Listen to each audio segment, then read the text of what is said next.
Sacred moments. Sacred moments with you. Sacred moments. Yeah. Enter in sacred moments. I'm here in this space on this day with you. I'm here in this sacred space witnessing the morning dew. Sacred moments. In voice and in victory, we will share our thoughtful view, conversing and even challenging things we thought we knew. Sacred moments. With expectancy and excitement is this time set aside. Won't you enter in with us? And come on, let's take this ride. Riding the waves of wonder and whimsy. We're not here to do silly or flimsy. We're sacred moments. We are here open to listen and engage and converse. You know I'm going to keep the triune God in sight and first. I'm here with you on this holy mountain of meaning, sharing vows and syllables, discussing powerful gleanings. It's sacred moments. With songs and sonnets and poems and prose, this is not just another one of those radio shows. It's sacred moments. It's sacred moments with me as your host, here to clear and create and commune with you from coast to coast. It's sacred moments. Enter.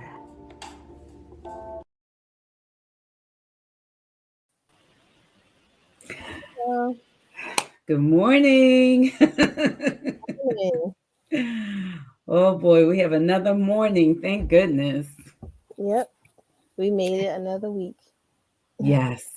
We made it another week. I appreciate you saying that because we surely did. Yes.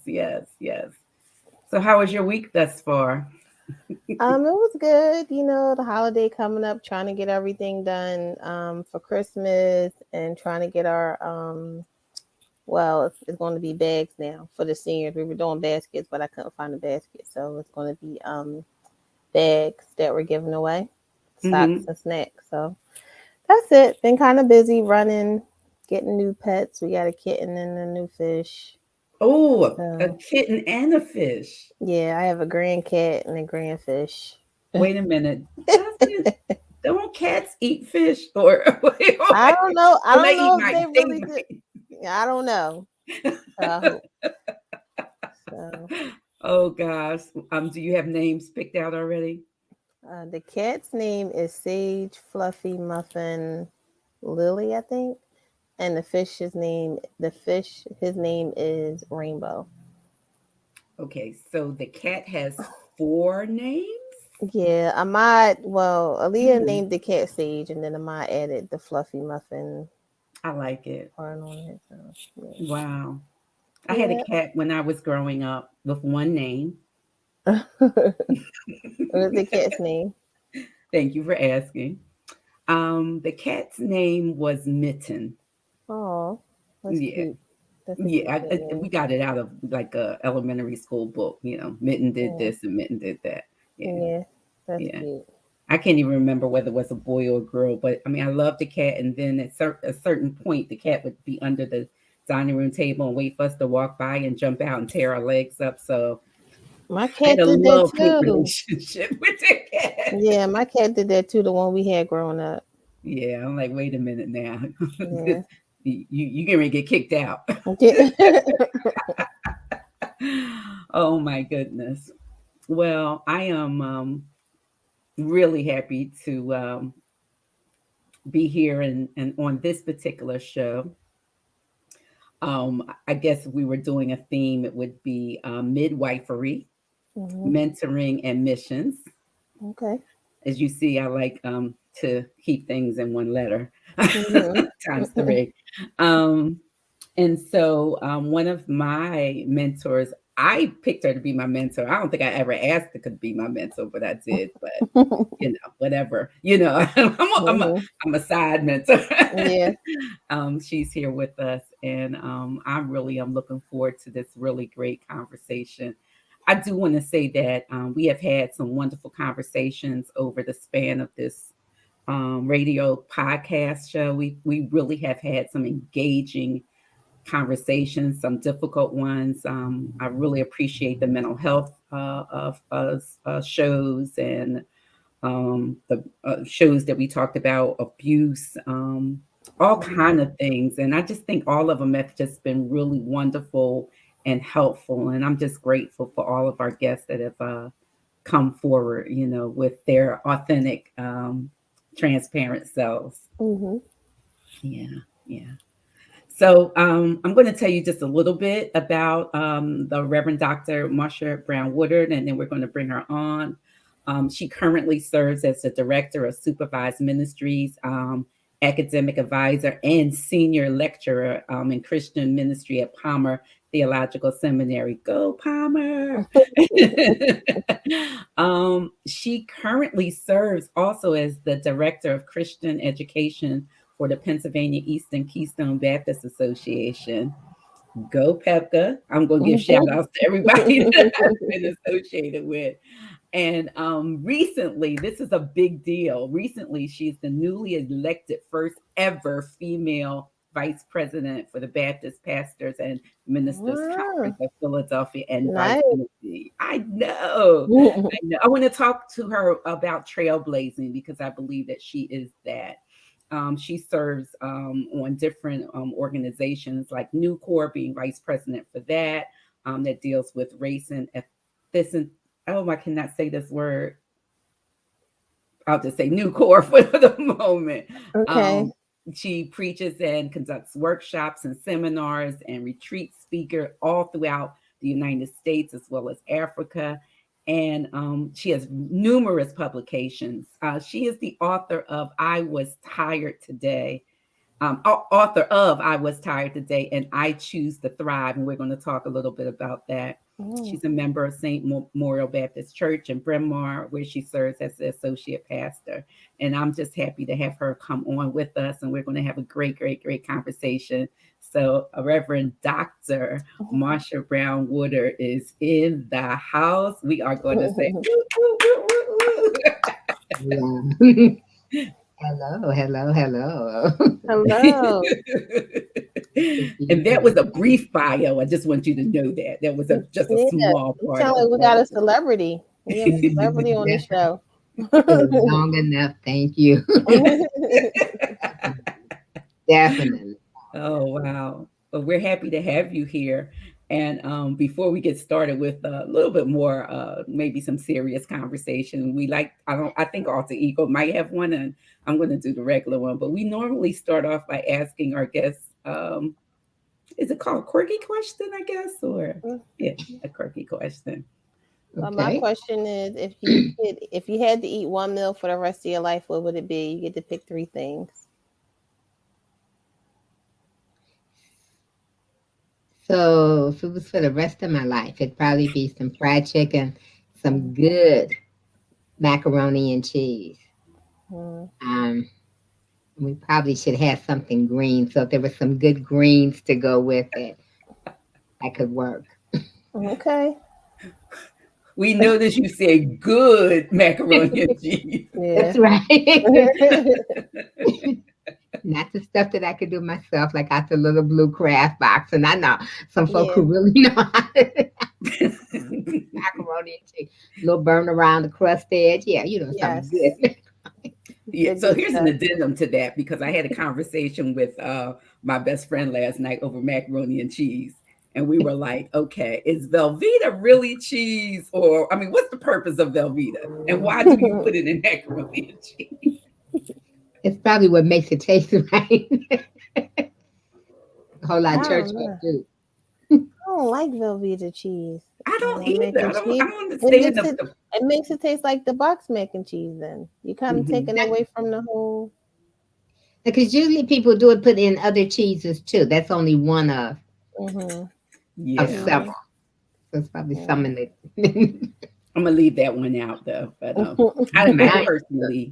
personally get my niece to make me a macaroni and cheese at least twice a year.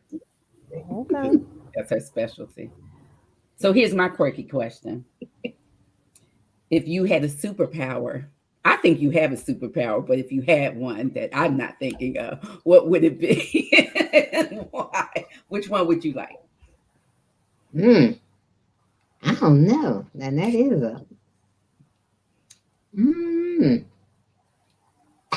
I actually don't know. I don't know. Wow. Would you want to fly, be invisible, super strength, be really fast? Be really rich. That is a superpower. So I might like to be invisible. So I could be in places and be nosy. Oh.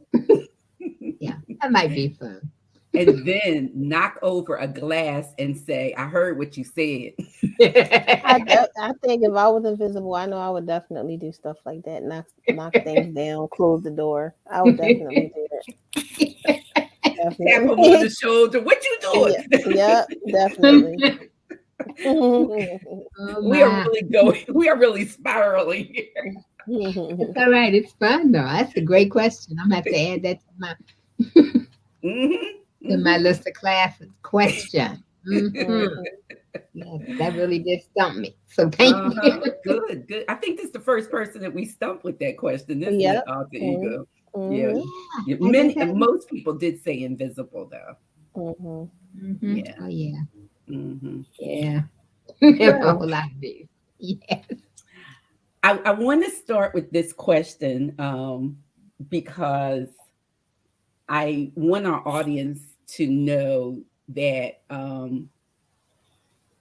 like I said, I think you have a superpower, but midwifery. Actually thought I wasn't sure if that was a real word, and then you told me that it was. So why don't we talk about what is it, and how, and I would say what is it, and when and how did you become one? Okay. So we are talking in the sense of a spiritual midwife, so that if people are listening, and as I go further, let's just sort of put that out there real quick, because there may be some people who are midwives in the natural and do biological midwives to physically pregnant women, and they do go to school and they go to classes and they do all the 9 yards. But for spiritual midwives, it's a leadership style that actually developed as I was doing my doctorate work. And it's what I have defined it as a relational model of leadership. Values each person, understands that people grow at different rates and in different ways. So for me, the leader needs to have a relationship with God.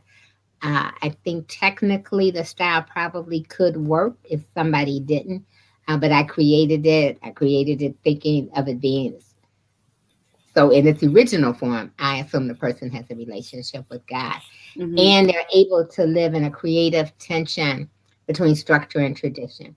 So it's a style that really works from where the person is, and it walks alongside of a person as God is growing something in them. And so a midwife leader is not trying to get people to look like them or to be just like them or to replicate them.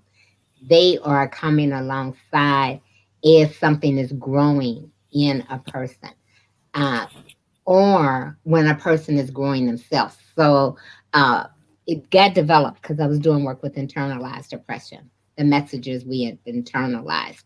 And so sometimes when we're birthing that, it's a personal journey. And again, a midwife leader would come alongside of them as they're doing that. That I can go on, but that may be a good place to stop. So I guess I'm joining these two things together. Do you as a leader and a professor and a midwife, how is that connection made? Is it made when you notice that someone has something to be birthed, or someone comes to you, or both, or? So for me, it's remembering what hat I have on. So if the professor hat is on, I am teaching and am in a situation where that's the leading place. And some of the things that are part of the midwife leadership are also seen in the way I teach and the way I lead, because you can't. But I'm doing that. If I don't do, so I would say, I'm gonna answer that sometimes people need midwives, sometimes they need mentors, sometimes they need wisdom people. And so mentors end up being long-term relationships. You're involved, you're doing a variety of things, and you know mentors for a long time, for years often. Midwives, on the other hand, even in this style, similar to midwives in the natural, you may be with them in a season of your life. Okay. And then just like in the natural, after you had that baby, you may go back to the midwife for a wellness check, but you're not going back unless you're pregnant again. So that midwife style is really when something is being birthed. And it's different for me than coaching, but that's what people maybe would think of as being similar. But you're listening to the person, you're helping the person maybe go back and discern and listen to God. But it's real clear is that it's that person's baby. It's that person's dream. It's God talking to that person. And so they might decide they might decide to abort it. And so the midwife has to give them space to abort, to say, like, it's okay, because it's you and God. I'm here, I'm trying to ask, trying to encourage. But that thing is you and God. Yeah. And you have heard God, and you at the end of the day have to respond back to God. So I'm going to say you sound like you're a bit tired, and that's okay, because when folk are birthing, they get to a place where they're tired. You need to hold on. Let's try something else. But if you decide that you don't want to hold on anymore, a midwife will take hands off and let you do it. Where a mentor might come back and say, "Oh, you got to," and go back. Oh, wow. That's thought-provoking. And this is a style that you developed, because this is my first time ever hearing that. That's something that you developed on your own. Like, how did you come up with that? So it got named as I was working on my doctorate. I would say much of it were things that I had been doing in places and never ever named. And in the midst of doing it, we had an assignment where we needed to think about what our project would be. And so I was trying to test out the waters and was thinking like, well, maybe a different kind of leadership style. And didn't really have a name, and started talking about it. And in that conversation, it was like, and with the instructor, it was sort of like helping somebody like a midwife, not like a doctor. So I began to think about it and what I thought would be characteristics. And then in that project, I actually went and interviewed some midwives. I was in school in Lancaster, and so actually there were a lot of midwives. So I actually went and interviewed them. And if I was talking about what I had in mind and listening, while we do it differently, the concepts of it's the person's baby, the person has to make the final decisions were really similar to things that midwives in the natural do. And so I tested it out and began to find out it was working. And then I kept doing it because it really does work. Did you have anybody that you would consider like a spiritual midwife that helped you birth some things that might have kind of influenced you to say, hey, this is something that I could do? So I did not have anybody who was named that. As I have, as the style is developed, as I've lived it out, I would say in hindsight, that though it was not a term that they would have necessarily ever used, that I was midwifed a lot of ways. That my parts of my father's parenting style with me in particular picks up some of the things that the midwife leader does, in the sense that it's open to questions, helps a person ask questions. And he never ever got intimidated, scared, or hesitant about any of the questions, or made me feel less than good about asking them. So I was the child who always was asking the why question. And he was the parent who always answered it as if that made perfectly good sense. I mean, and that didn't seem odd to me growing up. As an adult looking back, Yeah. I'm like, I would have told me to shut up a whole lot. I mean, I was like, I was probably a worrisome little child. But Did you feel like he was welcoming those questions, or just really open as you, this is you with your personality? I think it was the both and. I think he had a respect for the questions, and in his own way created the kind of climate where you could ask. So even if sometimes he went somewhere else and said, Lord, where did that child get that question from?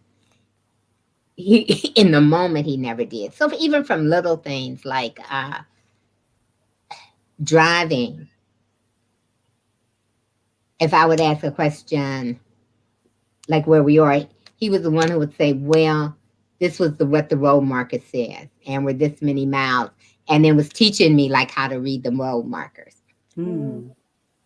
So I was learning stuff that by the time I went to do the driving test, I really had a whole lot of that stuff simply because he had been asking questions all along. He had been answering my questions all along.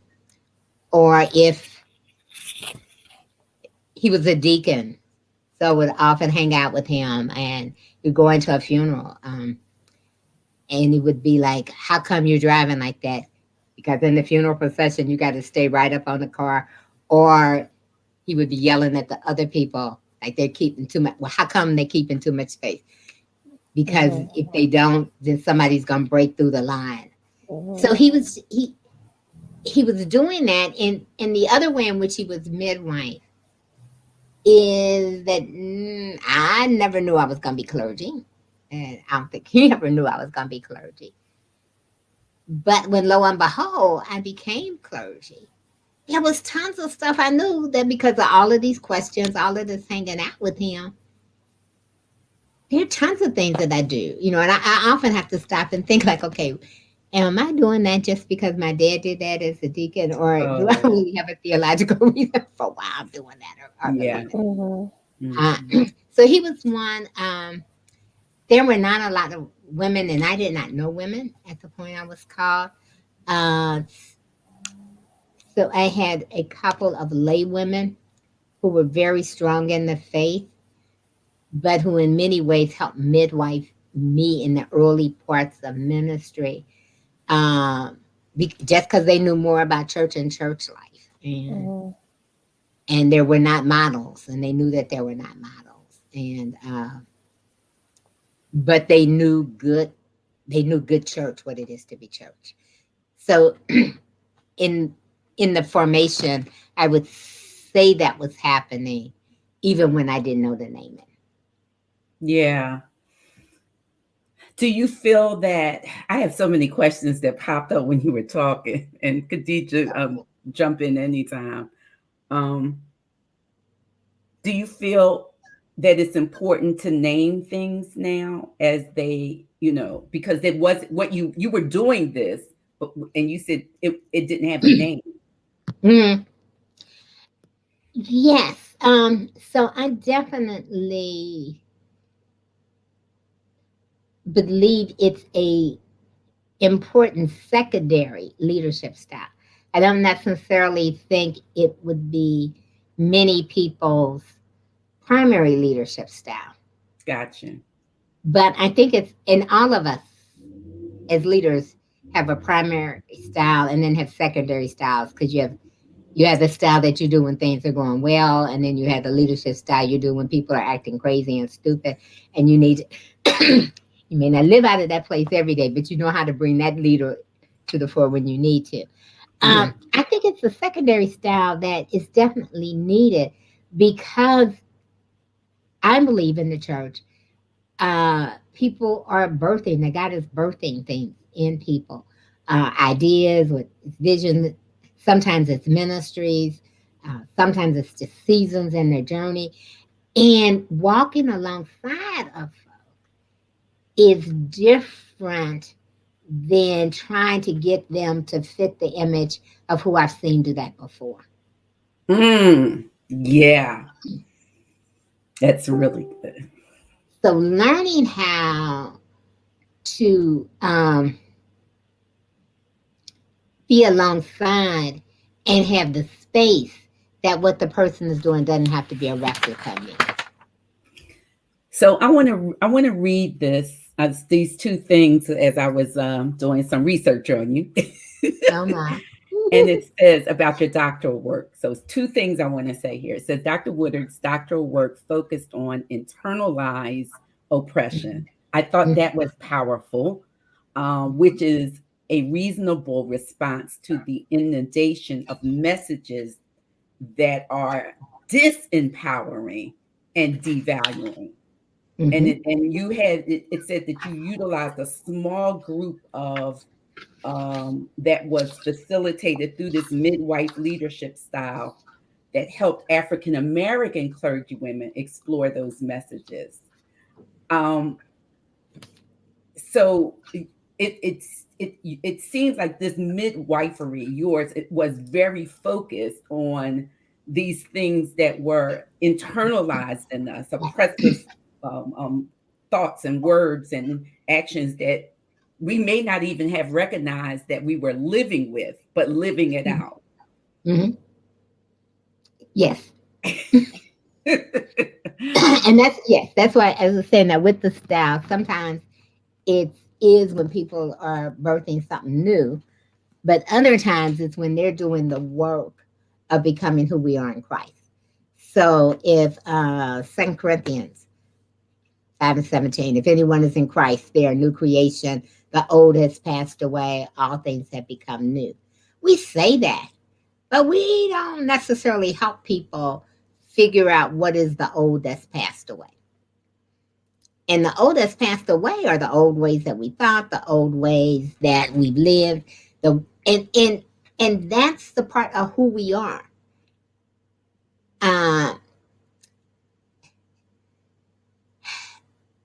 And to be new in Christ, to be these new creations, really takes work, which again, we have tended not in the church to say, then what is it when we're an infant Christian? What does a toddler Christian look like? What does a elementary school Christian look like? That idea of that we're growing into being more like Jesus. We just haven't done a whole lot of work with that. So we tend to, in this country in particular, we tend to pick up the stuff that's all around us, and we take that as normative, and we think that's what it is, when some of that is stuff that doesn't help us to be all of who we are in Christ. So we live in a society that tells us we're a problem, that we're not good enough. All of those messages have gotten in us. And so Birthing the Birthright, which was the name of the project, is that I've got to unlearn some of those messages, because those messages have taken power from me that don't help me to be who God has called me to be and God has prepared me to be. And for me, in this case, there were women, clergy women, is that they are not sick. They're not ill. It's not that there's something wrong with them. It's that those messages have come in spite of anything that they could or could not do. So it's not for me, it's not a process of saying you're wrong and you've got to be corrected. It's more saying that, no, these are by breathing, they have come. But you can do the work of unlearning them. Did you see that there were messages that people just didn't know that they were there? Like, I'm learning in my 6th decade of life, these things are coming forward now, right? And I was like, oh, that's why I felt that way about that. Or, that's why I hold on to things so long, those types of things. Like, did that kind of thing come forward where you didn't even recognize the internalized oppression? Oh yeah, definitely. That's how that's why it's internalized. So let me see if I can do it quickly. There is a Dr. Seuss story called The Sneetches. And the Sneetches are a community where there are Sneetches who have stars on their belly and Sneetches who don't. And the Sneetches who have stars on their belly believe that they're the best Sneetches on the beach. And the Sneetches who don't have stars, of course, want to be like the other. And so the whole story is this whole process of them going. But there's one scene in the book and in the little video where the Sneetches with stars are having a Frankfurter roast on the beach. And you see this beach that is big. I mean, just in the picture, it's got lots of space. And you see the Sneetches without stars standing there looking at them, looking all sad. And the piece is like, you got all of this beach, you could have your own. But the message that they had was, to be somebody, you got to be a Sneetch with a star. We get those same kind of messages. That to be somebody, you got to be, your hair's got to be a certain way. You got to be a certain size. You got to go to the right school. You got to be in the right sorority. You got to go to the right church. You got to have the job here. We get those messages all of the time.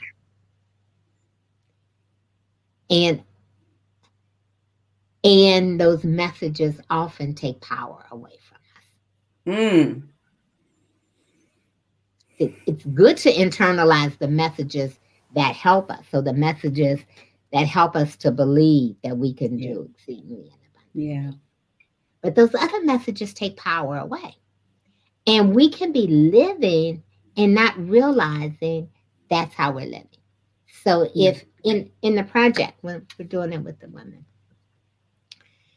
I use movies often as a tool. And the wonderful thing about movies is that often if we're watching and as we're talking about a movie, sometimes, not always, but sometimes, glimpses of who we are come out in the way that we talk about the movie. So we're watching Dreamgirl, and we had watched it collectively. We were all in the same room watching Dreamgirl. And we're processing it. So there's the scene in Dreamgirls where Jennifer Holliday is being put out the group. And that's what she's saying, I'm not going nowhere. That's just when the song. But she is being put out.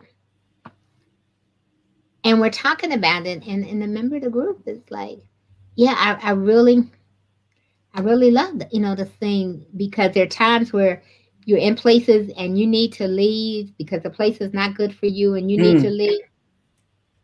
And I'm like, okay, and what scene are we talking about? And so she says the scene, and I'm like, no, she didn't. She was leaving, but she wasn't leaving because she wanted to leave. So somebody else in the group raises a different question, because I am trying to give space and trying to leave people where they are, but also trying to say, what do we? After a few minutes, it was clear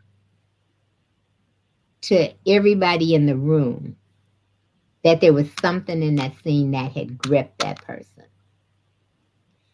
It was equally clear, I know, that me, and I assumed that probably everybody else in the room, we didn't know what that something was.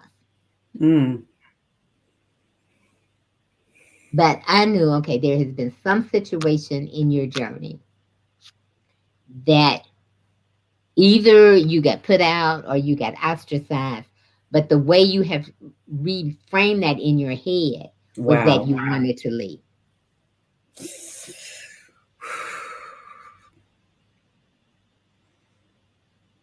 Now, we did some stuff with it.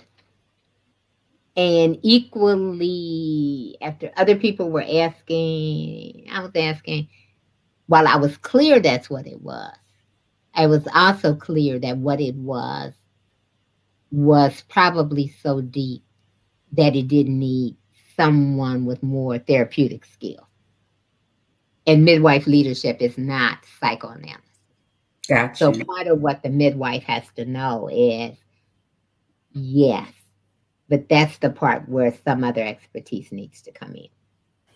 And then sometimes you don't even, like, she probably didn't even realize it. And even with you guys asking the questions, had she not been there, she would have never even picked up on that. Right. Yeah, that's deep.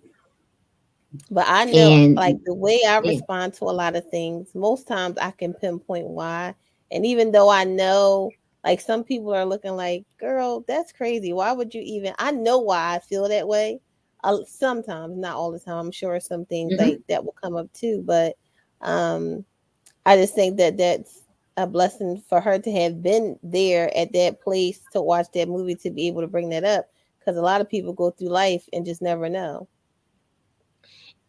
Yes and no. So yes, I agree with you. It was, because it started the conversation. No, because I'm not sure in that instance was ever able to get to a place to process it.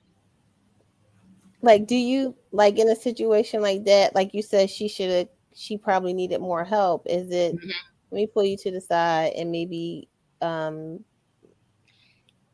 you should talk to someone else, and then it's really on that person to take the next step? Okay. And in a short, so if it had been a one-time thing, that often is the way. In this particular instance, because in the project, they were meeting, this was actually in one of our early sessions. So we still had more sessions to come. And so there continued to be opportunities to plant seeds. And in our last session, another person, because of the journey that had happened during that, had made some decisions. And they were able to share out of their own experience what they had started doing and offer that to this other person.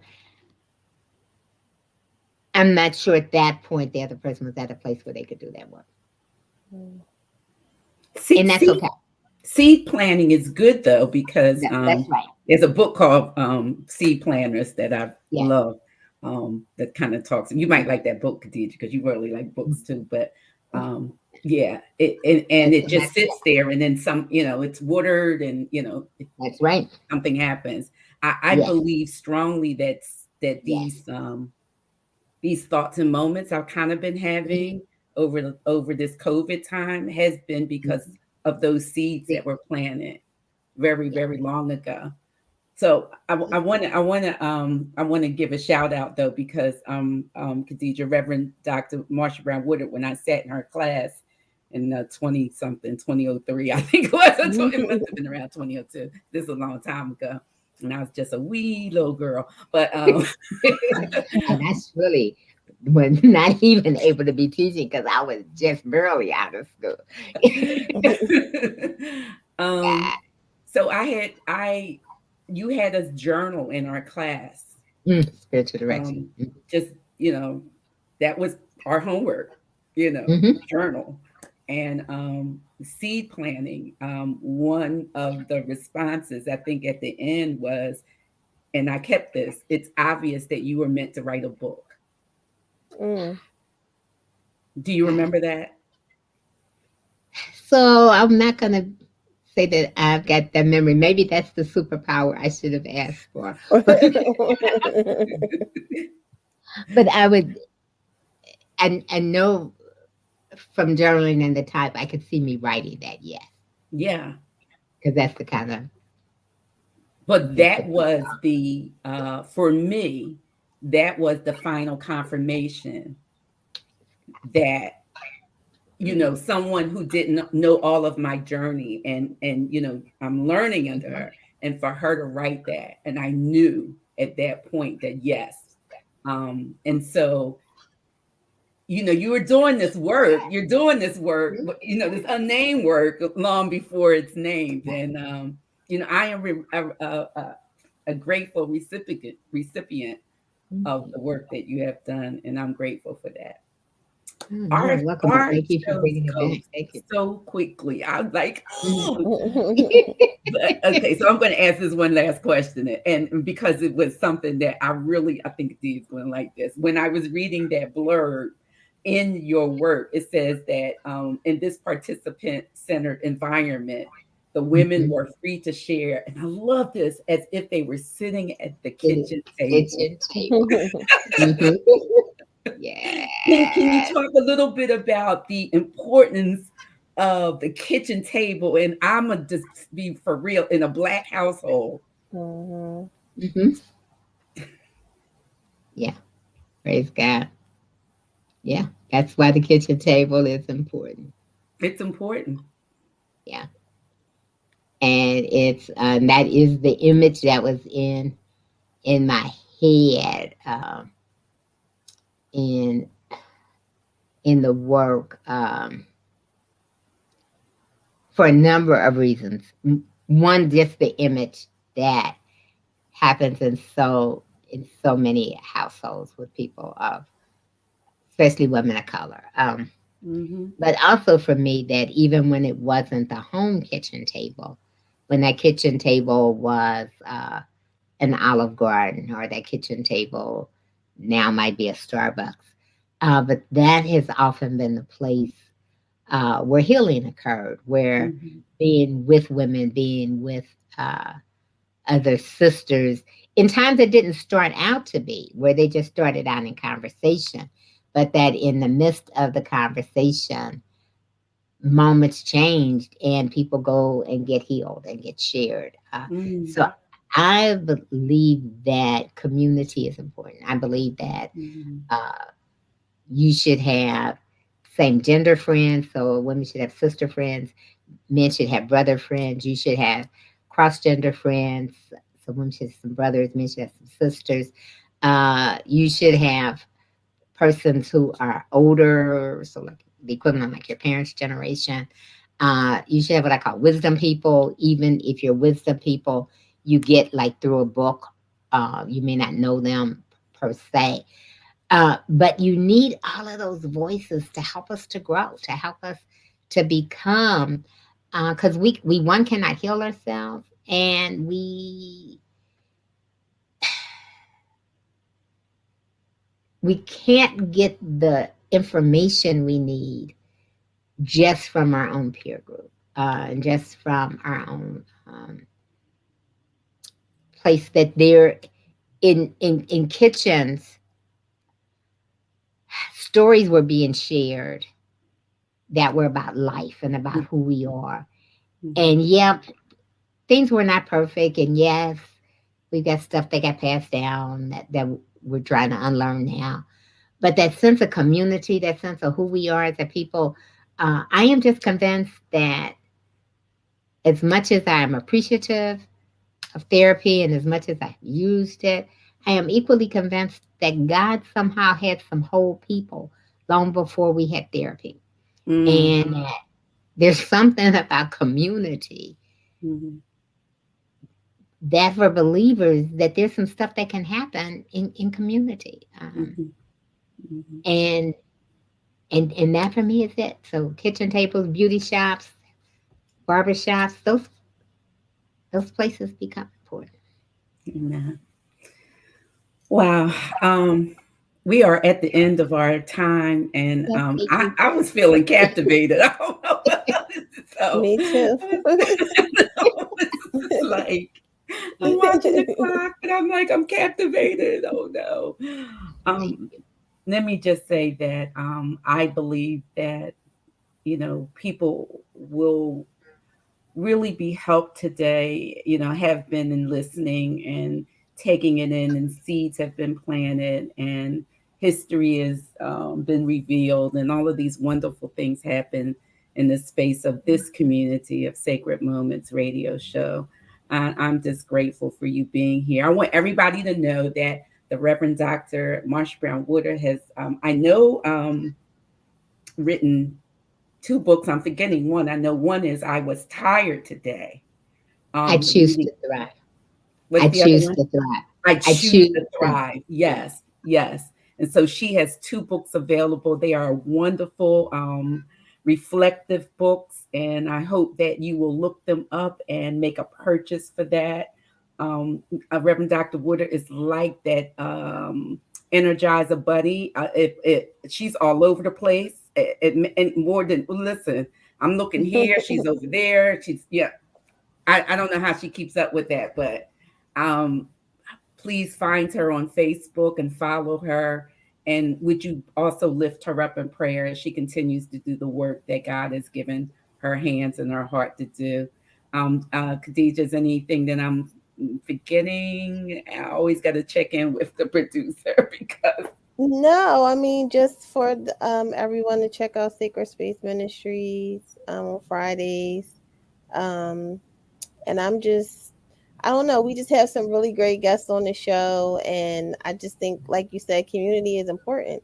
Being able to have conversations and me listening to you guys, all the guests that come on, I always learn something new. Being around your own peer group, sometimes you might be the smartest person in the group.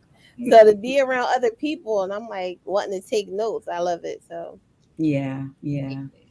Well, thank you, everybody. You go and have a thank great, great, you. great week. We look forward to seeing you the next time at Sacred Moments on Sundays at 9 a.m., Sacred Space Ministry at 6:30 p.m. Fridays. And we'll see you soon. Blessings. Thank you so much, Reverend Dr. Marsha Brown Woodard. And be well, be blessed, be encouraged, audience. See you next time. Thank you. Bye.